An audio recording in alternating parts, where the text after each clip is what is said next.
book A Caribbean Mystery, a Miss Marple mystery by Agatha Christie. Chapter 1, Major Palgrave tells a story.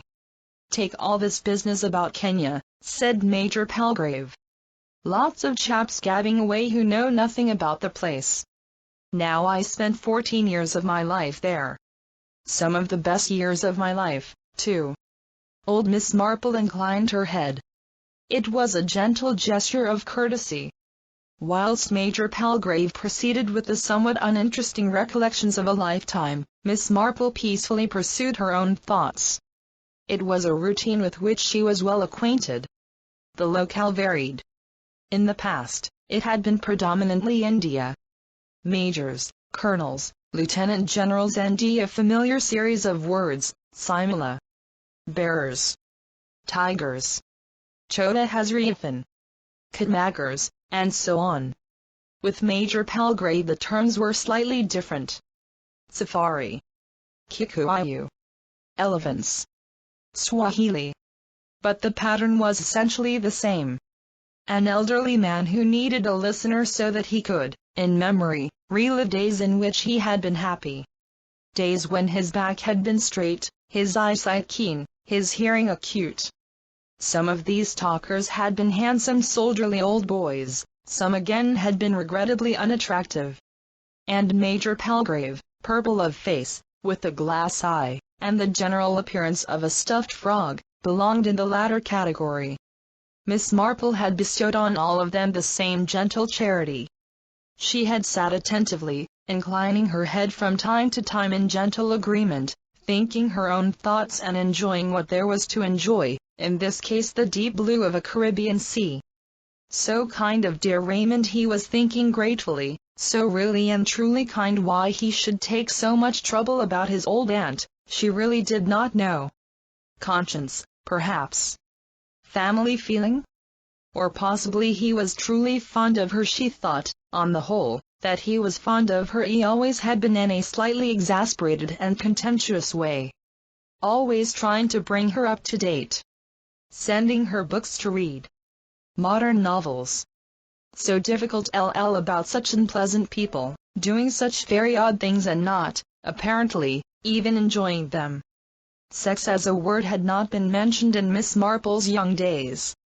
But there had been plenty of it talked about, so much enjoyed, far more than nowadays, or so it seemed to her. Though usually labeled sin, she couldn't help feeling that that was preferable to what it seemed to be nowadays kind of duty. Her glance strayed for a moment to the book on her lap lying open at page 23, which was as far as she had got, and indeed as far as she felt like getting. "Do you mean that you've had no sexual experience at all?" demanded the young man incredulously. "At 19? But you must. It's vital." The girl hung her head unhappily, her straight greasy hair fell forward over her face. "I know," she muttered, "I know." He looked at her, stained old jersey, the bare feet, the dirty toenails, the smell of rancid fat. He wondered why he found her so maddeningly attractive. Miss Marple wondered too. And really, to have sex experience urged on you exactly as though it was an iron tonic. Poor young things, my dear Aunt Jane, why must you bury your head in the sand like a very delightful ostrich? All bound up in this idyllic rural life of yours. Real life, that's what matters." Thus Raymond and his Aunt Jane had looked properly abashed, and he said yes, she was afraid she was rather old-fashioned. Though really rural life was far from idyllic. People like Raymond were so ignorant. In the course of her duties in a country parish, Jane Marple had acquired quite a comprehensive knowledge of the facts of rural life. She had no urge to talk about them, far less to write about them, but she knew them. Plenty of sex, natural and unnatural. Rape, incest, perversion of all kinds. Some kinds, indeed, that even the clever young men from Oxford who wrote books didn't seem to have heard about.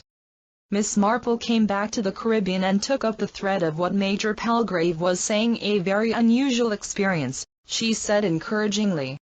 "Most interesting. I could tell you a lot more. Some of the things, of course, not fit for a lady's ears with the ease of long practice, Miss Marple dropped her eyelids in a fluttery fashion, and Major Palgrave continued his Baudelarized version of tribal customs whilst Miss Marple resumed her thoughts of her affectionate nephew. Raymond West was a very successful novelist and made a large income, and he conscientiously and kindly did all he could to alleviate the life of his elderly aunt. The preceding winter she had had a bad go of pneumonia, and medical opinion had advised sunshine. In lordly fashion Raymond had suggested a trip to the West Indies. Miss Marple had demurred to the expense, the distance, the difficulties of travel, and at abandoning her house in St Mary Mead. Raymond had dealt with everything. A friend who was writing a book wanted a quiet place in the country. He'll look after the house all right. He's very house-proud. He's a queer. I mean, he had paused, slightly embarrassed. Surely even dear old Aunt Jane must have heard of queers. He went on to deal with the next points. Travel was nothing nowadays. She would go by another friend, Diana Horrocks, was going out to Trinidad and would see Aunt Jane was all right as far as there, and at St Honoré she would stay at the Golden Palm Hotel, which was run by the Sandersons. Nicest couple in the world. They'd see she was all right. He'd write to them straight away. As it happened, the Sandersons had returned to England. But their successors, the Kendals, had been very nice and friendly and had assured Raymond that he need have no qualms about his aunt. There was a very good doctor on the island in case of emergency, and they themselves would keep an eye on her and see to her comfort. They had been as good as their word, too. Molly Kendal was an ingenuous blonde of 20-odd, always apparently in good spirits. She had greeted the old lady warmly and did everything to make her comfortable. Tim Kendal, her husband, lean, dark and in his 30s, had also been kindness itself. So there she was, thought Miss Marple, far from the rigors of the English climate, with a nice bungalow of her own, with friendly smiling West Indian girls to wait on her, Tim Kendal to meet her in the dining room and crack a joke as he advised her about the day's menu, and an easy path from her bungalow to the seafront and the bathing beach where she could sit in a comfortable basket chair and watch the bathing. There were even a few elderly guests for company. Old Mr. Rafiel, Dr. Graham, Canon Prescott and his sister, and her present cavalier Major Palgrave. What more could an elderly lady want? It is deeply to be regretted, and Miss Marple felt guilty even admitting it to herself, but she was not as satisfied as she ought to be. Lovely and warm, yes, and so good for her rheumatism, and beautiful scenery, though perhaps trifle monotonous. So many palm trees. Everything the same every day, ever anything happening. Not like St Mary Mid where something was always happening. Her nephew had once compared life in St Mary Mid to scum on a pond, and she had indignantly pointed out that smeared on the slide under the microscope there would be plenty of life to be observed. Yes, indeed, in St Mary Mead, there was always something going on. Incident after incident flashed through Miss Marple's mind. The mistaken old Mrs. Linnet's cough mixture had very odd behavior of young Polegate he time when Georgie Wood's mother had come down to see him, but was she his mother the real cause of the quarrel between Joe Arden and his wife? So many interesting human problems giving rise to endless pleasurable hours of speculation. If only there were something here that she could let her teeth into. With a start she realized that Major Palgrave had abandoned Kenya for the northwest frontier and was relating his experiences as a subaltern. Unfortunately he was asking her with great earnestness, "Now don't you agree?" Long practice had made Miss Marple quite an adept at dealing with that one. "I don't really feel that I've got sufficient experience to judge. I'm afraid I've led rather a sheltered life." "And so you should, dear lady. So you should," cried Major Palgrave gallantly. "You've had such a very varied life," went on Miss Marple, determined to make amends for her former pleasurable inattention. "Not bad," said Major Palgrave, complacently. "Not bad at all." He looked round him appreciatively. "Lovely place, this." "Yes, indeed," said Miss Marple, and was then unable to stop herself going on. "Does anything ever happen here, I wonder?" Major Palgrave stared. Oh, rather. Plenty of scandals, what? Why, I could tell you, but it wasn't really scandals Miss Marple wanted. Nothing to get your teeth into in scandals nowadays. Just men and women changing partners, and calling attention to it, instead of trying decently to hush it up and be properly ashamed of themselves. There was even a murder here a couple of years ago. Man called Harry Western.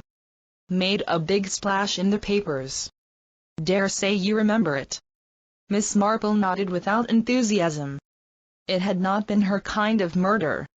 It had made a big splash mainly because everyone concerned had been very rich. It had seemed likely enough that Harry Western had shot the Count de Ferrari, his wife's lover, and equally likely that his well-arranged alibi had been bought and paid for. Everyone seemed to have been drunk, and there was a fine scattering of dope addicts. Not really interesting people, thought Miss Marple, though no doubt very spectacular and attractive to look at. But definitely not her cup of tea. And if you ask me, that wasn't the only murder about that time. He nodded and winked. I had my suspicions, Miss Marple dropped her ball of wool, and the Major stooped and picked it up for her. Talking of murder, he went on. I once came across a very curious case, not exactly personally. Miss Marple smiled encouragingly.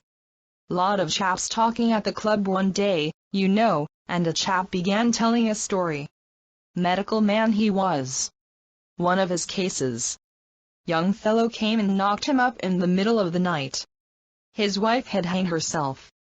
They hadn't got a telephone, so after the chap had cut her down and done what he could, he'd got out his car and hurried off looking for a doctor. Well, she wasn't dead but pretty far gone. Anyway, she pulled through. Young fellow seemed devoted to her. Cried like a child. He'd noticed that she'd been odd for some time, fits of depression and all that. Well, that was that. Everything seemed all right. But actually, about a month later, the wife took an overdose of sleeping stuff and passed out. Sad case. Major Palgrave paused, and nodded his head several times. Since there was obviously more to come, Miss Marple waited. And that's that, you might say. Nothing there. Neurotic woman, nothing out of the usual. But about a year later, this medical chap was swapping yarns with a fellow medico, and the other chap told him about a woman who'd tried to drown herself. Husband got her out, got a doctor, they pulled her round, and then a few weeks later she gassed herself. Well, a bit of a coincidence, Same sort of story. My chap said I had a case rather like that. Name of Jones or whatever the name was. What was your man's name? Can't remember. Robinson, I think. Certainly not Jones. Well, the chaps looked at each other and said it was pretty odd. And then my chap pulled out a snapshot. He showed it to the second chap. That's the fellow, he said. I'd gone along the next day to check up on the particulars, and I noticed a magnificent species of hibiscus just by the front door, a variety I'd never seen before in this country. My camera was in the car and I took a photo. Just as I snapped the shutter, the husband came out of the front door, so I got him as well. Don't think he realized it. I asked him about the hibiscus, but he couldn't tell me its name. Second medico looked at the snap. He said, it's a bit out of focus, but I could swear t any rate I'm almost sure t's the same man. Don't know if they followed it up. But if so, they didn't get anywhere. Expect Mr. Jones or Robinson covered his tracks too well. But queer story, isn't it? Wouldn't think things like that could happen. Oh, yes, I would, said Miss Marple placidly. Practically every day. Oh, come. That's a bit fantastic. If a man gets a formula that works, he won't stop. He'll go on. Brides in the bath, That kind of thing, yes. Doctor, let me have that snap just as a curiosity. Major Palgrave began fumbling through an overstuffed wallet, murmuring to himself, lots of things in here. Don't know why I keep all these things. Miss Marple thought she did know. They were part of the Major's stock in trade. They illustrated his repertoire of stories. The story he had just told, or so she suspected, had not been originally like that. He had been worked up a good deal in repeated telling. The Major was still shuffling and muttering, forgotten all about that business. Good-looking woman she was, you'd never suspect. Oh, where a hat takes my mind back. Hat tusks. I must show you. He stopped, ordered out a small photographic print and peered down at it. Like to see the picture of a murderer? He was about to pass it to her when his movement was suddenly arrested. Looking more like a stuffed frog than ever, Major Palgrave appeared to be staring fixedly over her right shoulder, whence came the sound of approaching footsteps and voices. Well, I'm damned mean. He stuffed everything back into his wallet and crammed it into his pocket. His face went an even deeper shade of purplish red. He exclaimed in a loud, artificial voice, as I was saying, d'ye like to have shown you those elephant tusks? Biggest elephant I've ever shot. Hello. His voice took on the somewhat spurious hearty note. Look who's here. The great quartet, Laura and Fauna. Hat luck have you had today? The approaching footsteps resolved themselves into 4 of the hotel guests whom Miss Marple already knew by sight. They consisted of 2 married couples, and though Miss Marple was not as yet acquainted with their surnames, she knew that the big man with the upstanding bush of thick gray hair was addressed as Greg, that the golden blonde woman, his wife, was known as Lucky, and that the other married couple, the dark lean man and the handsome but rather weather-beaten woman, were Edward and Evelyn. They were botanists, she understood, and also interested in birds. No luck at all, said Greg. At least no luck in getting what we were after. Don't know if you know Miss Marple? Colonel and Mrs. Hillingdon and Greg and Lucky Dyson. They greeted her pleasantly, and Lucky said loudly that she'd die if she didn't have a drink at once or sooner. Greg hailed Tim Kendal, who was sitting a little way away with his wife poring over account books. Hi, Tim. Get us some drinks. He addressed the others. Planter's punch? They agreed. Same for you, Miss Marple? Miss Marple said thank you, but she would prefer fresh lime. Fresh lime it is, said Tim Kendal, and 5 Planter's punches. Join us, Tim? Wish I could. But I've got to fix up these accounts. Can't leave Molly to cope with everything. Steel band tonight, by the way. Good, cried Lucky. Damn it, she winced, I'm all over thorns. Ouch. Edward deliberately rammed me into a thorn bush. Lovely pink flowers, said Hillingdon. And lovely long thorns. Sadistic brute, aren't you, Edward? Not like me, said Greg, grinning. Full of the milk of human kindness. Evelyn Hillingdon sat down by Miss Marple and started talking to her in an easy, pleasant way. Miss Marple put her knitting down on her lap. Slowly and with some difficulty, owing to rheumatism in the neck, she turned her head over her right shoulder to look behind her. At some little distance there was the large bungalow occupied by the rich Mr. Rafiel. But it showed no sign of life. She replied suitably to Evelyn's remarks. Really, how kind people were to her. But her eyes scanned thoughtfully the faces of the 2 men. Edward Hillingdon looked a nice man. Quiet but with a lot of charm, and Greg, boisterous, happy-looking. He and Lucky were Canadian or American, she thought. She looked at Major Palgrave, still acting a bonhomie a little larger than life. Interesting,